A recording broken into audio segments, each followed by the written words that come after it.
Are you there? Am I? Am I on yet?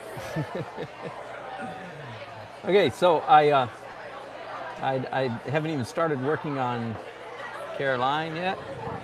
I just want to get him closer, and I know I wasn't very close, so I took a quick picture of my painting, and in a photo app, put it next to his photo. And instantly, as soon as I did that, I thought, oh my goodness, what am I, blind as a bat? I saw that the shape of his head was significantly wrong, etc., and so forth. It wasn't very hard at all to see the error of my ways, so to speak. Several changes, several things that were erroneous, and it's kind of embarrassing to go, oh my goodness, I can't believe I thought I was even halfway close. It's so far off.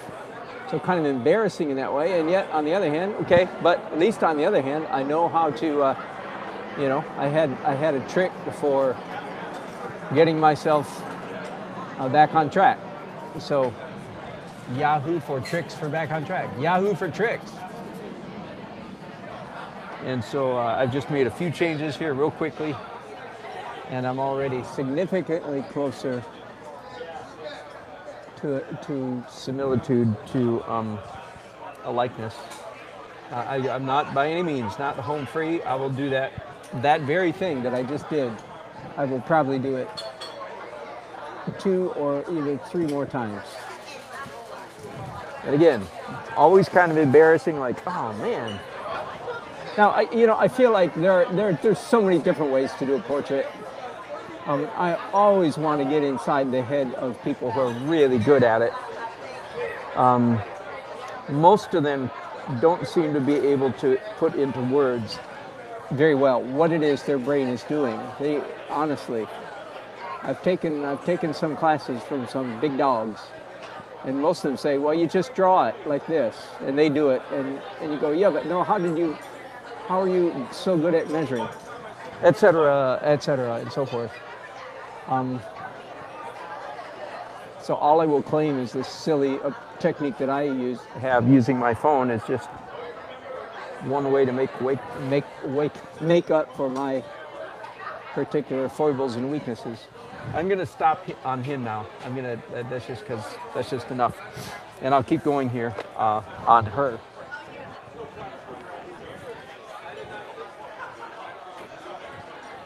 This job today will get a little bit easier when the sun goes down. Still a little bit warm for wearing a tux.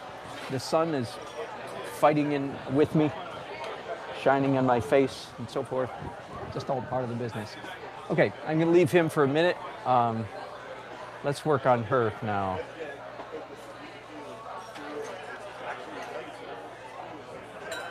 I'll do the same thing I did with him. Well, now here's the hard part. See, getting him right is hard enough.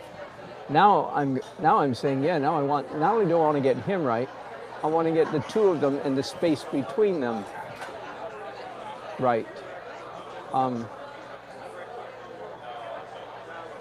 And I think the challenges in that are not just additional, they're multiplied.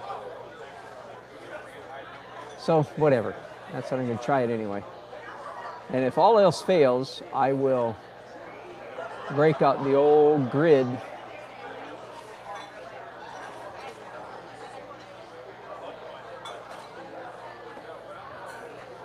I think we're seeing her in almost perfect profile, except that we're looking up at her. And again, that's very typical of my wedding portraits. I want the figures to be heroic, so I do a low angle of so that they are, in a sense, loom over the viewer. So we're looking up at them somewhat.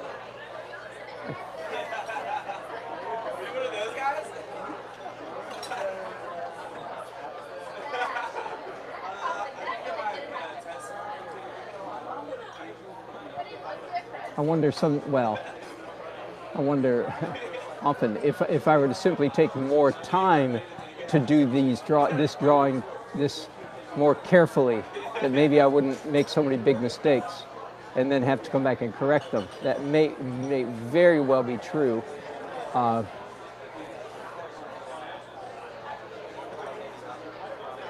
Because, of course, when I'm painting here live in front of God and everybody, as the saying goes, time is of the essence, and I've got to whack this thing out. I don't really have to finish. I can take it home, especially in a situation like this where the bride and the groom live in my hometown. But still, I like very much to have a very decent, if not a perfect likeness, at least a very decent likeness by the time people leave, because I'm here to entertain people. And they're not so entertained by bad likenesses. Does that make sense? So yeah, I do wonder if, I'm not sure this is the best way, but what I'm working on is I'm trying to do the fastest way to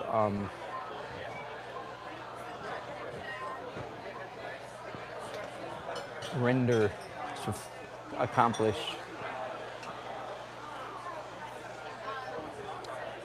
in this case Caroline and Casey.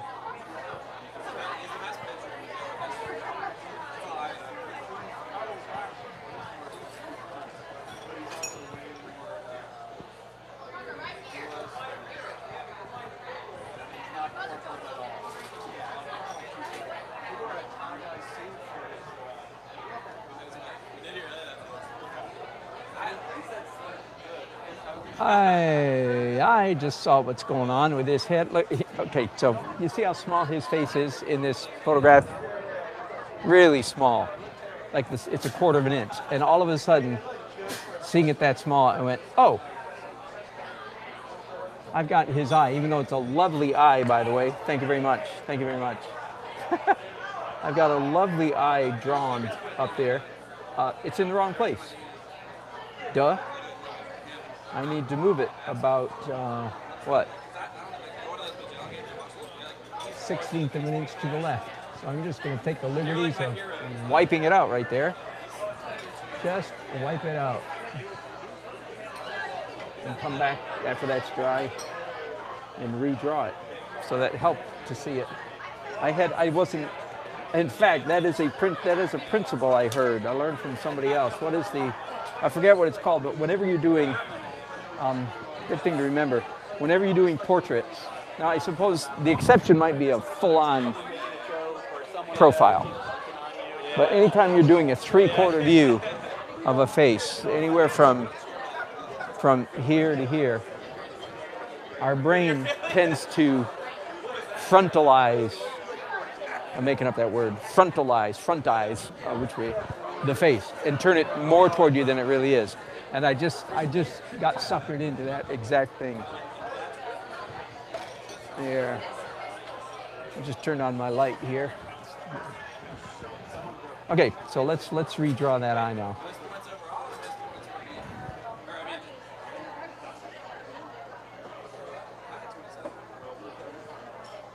Again, by the way, one of the I just modeled for you one of the real downsides of like using pencils and drawing instead of fogging in, ghosting in, blocking in the whole face, doing small lines, is every once in a while you'll render a feature, one of the person's features, you'll render it perfectly, and then, but it's in the wrong place, and you will be reluctant to move it because you did but it's such a beautiful eye. And then nail that eye. I'm not saying that about this, but that's a danger. So that's one vote for not doing what I'm doing here, like with pencils, but instead, and I go both ways. I don't have one consistent approach. Maybe I will someday, but at the moment I do not have one consistent approach to doing portraits. I do different things. which I think is probably a weakness. That's just where I'm at. Anyway, there's a downside to doing it. Again, I'm going to leave him for a while. Let's get back to her. I know he's not right. That ain't right. His face is considerably ruddier than hers. So in a way, the opposite of what you would normally think. The girl has the rosy, pinkish complexion, and the guy has the more sunburnt, or not sunburnt, tan, dark. But not the case here. She's the browner of the two, and he's the pinker of the two.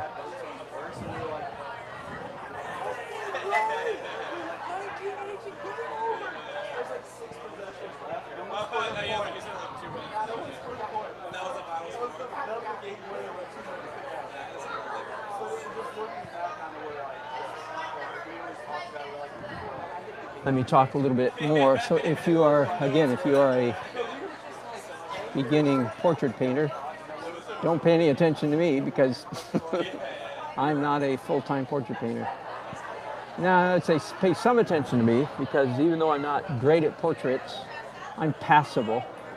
I feel like I have a mind for teaching. At least I think I do. Anyway, and one of the things I will point out is that when you're doing portraits, you don't use language, or the language of ordinary people. Ordinary people, if they were to look at my portrait and they go, well, you know, they know something's wrong, they would use language like this. They would say, well, it seems like her nose is too short, wide, long, fat, pudgy. Her cheeks don't look right. They're too blank. They need to look more rounded. I'm just making stuff up right now. They'll say first of all they'll name the body part, and then they'll name an aspect of it, like it needs to be more blank. Now that's okay for non-artists to talk that way because that's the only way non-artists can talk. But if you want to be an artist, you are not allowed to talk that way. The language that comes out of your mouth is always this line or that line, or this shape or that shape. Now, a little while ago I talked about his eye, but that's because I just wanted to communicate with you guys. So it's okay to name that anatomical part so that you know what I'm talking about. But when you're in your inner talk, you don't say, well, something's wrong with her mouth, it needs to be more pudgy, she's not smiling enough. No. None of that works. So what does work is you say this line or that line needs to go up, down, left, or right, you know, at different angles. Those are the only four options to you. This needs to go this way, this way, this way, or this way, and any variation thereof. That's the only option you have open to you, because we're working on a two-dimensional surface, trying to render a three-dimensional object on a two-dimensional surface, and any errors always are in the realm of up, down, left, or right. So that's the language that you need to use inside your mind. Ooh, that line needs to go up, down, left, right, and so on. Avoid vagaries, like the nose looks too blank, or the cheek looks too blank, or the eye looks too blank. None of that language will help you as an artist at all. The only language that helps you is this or that line need to go this or that direction. Quickly get out of the habit of using non-artistic language.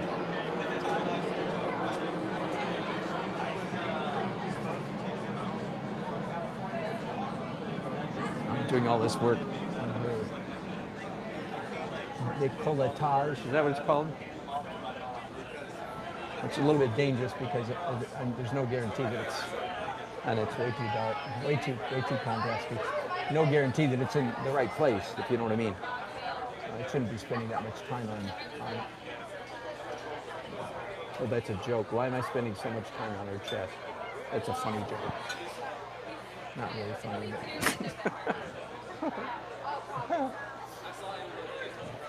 Hello. Okay, so let's start getting her fixed up here. Oh yeah, yes, ma'am. Thank you. I'll be here all night. I've got a long, long way to go. I am. I'm broadcasting on YouTube, and so partly when it's all done, I'll make a playlist. Obviously, it's all raw. I'm not editing, and send it to Caroline. And so, if they're ever dreadfully bored, sometime in their first year of marriage, they can say, "Hey, let's watch that guy do our painting." Yeah. Thank you.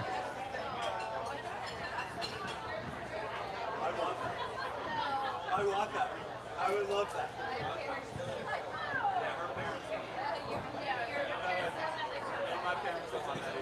Okay, so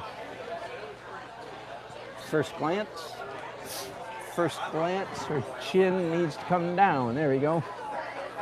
Little correction. Chin down.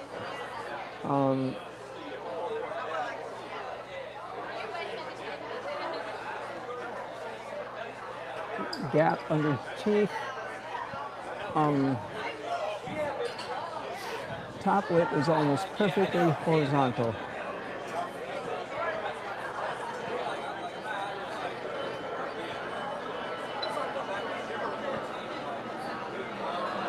Oops. Okay. Not enough. Her nose is too short and there's not enough space between her nose and her mouth. So either the whole top of her head needs to go that way or the whole bottom of her head needs to come this way, one or the other. Which will it be? I'm gonna go with the bottom of her head. So let me come up here and again, don't panic. I'm saying to myself as well as you, take your time. You're gonna be here a while. I don't know how many people try to do a realistic portrait even more quickly. Well, the people at the fair, right? Or the people in Manhattan, the Chinese guys. Okay, now if that happens, oh no, there's room for her shoulder can stay there. Anyway, I'm going to take a little break here in just a minute. Let me do a little bit of light-colored flesh stuff here on her face. In a sense, to erase some of the horrible stuff that's going on here. Sometimes it's just easier to wipe it all off. Start over.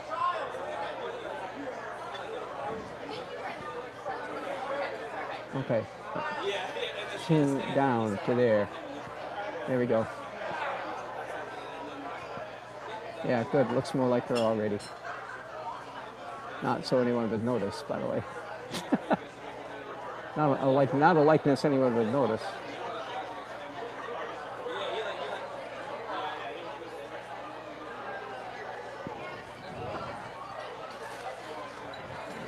And move her hair, get her bun.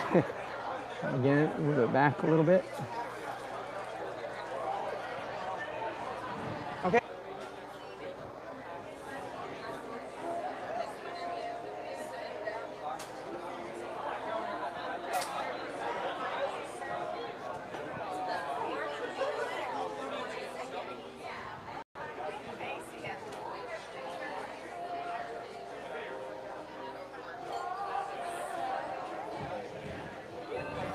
Well, thank you. Long ways to go yet. I'll be hammering out their faces for a good long while.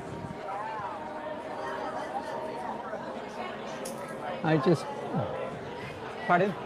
More a pixelation thing, right? Yeah, that's right, yeah. I just realized that this man's head needs to be tipping forward a little bit more. Plus, I like the way that would incline him toward his bride, if you will. Just tipping it a little bit.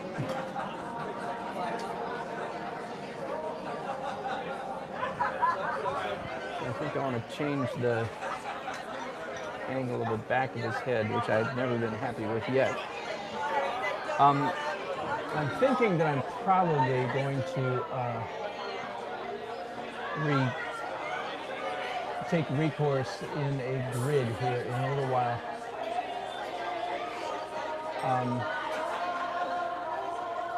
just for their faces, not for their entire bodies. I'm fairly happy with, again, with their position on the canvas and their shape and so on. But I'll come in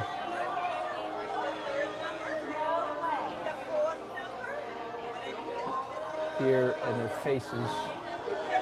I already got the grid already worked out on my phone. I just haven't drawn any grid on the canvas yet. I think I'm probably going to do that. But tell you what, before I do that, I'm actually going to stop with the people for a minute and get some of the background all ghosted in a little bit more accurately. Okay, so I'll be back in a minute to start.